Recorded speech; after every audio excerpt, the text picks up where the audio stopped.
Gintai, kas lėmė tą pergalę? Susikaupimas, aš manau, susikaupimas ir trenerio strategijos išpildymas. Ir aišku, tas pralaimėjimas vakar motyvavo mumis. Norėjom atsirevanšuoti. Šiandien per kėlės turėjo tik tai 20 taškų.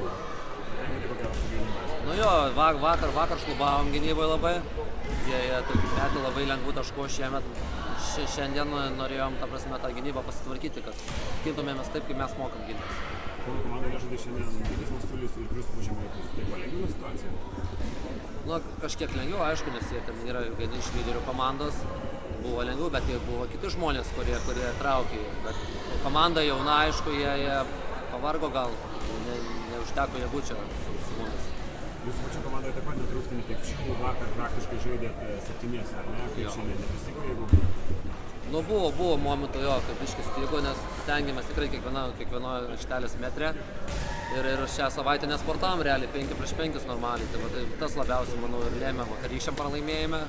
Tas pats buvo realiai pasivaikščiojimai ir metimai. Išmušė iš vėžių. Daug keistų žinai kalbų dėl teisėjimo, ne? Kaip pačiam? Dėl teisėjimo? Nežinau, normaliai ten įsivėlėm gal tas kalbas, viskas. Teisėjai, ką žinau, nieko labai ten daug neprišvilpė. Gale galėjo ten gal nešvilpti.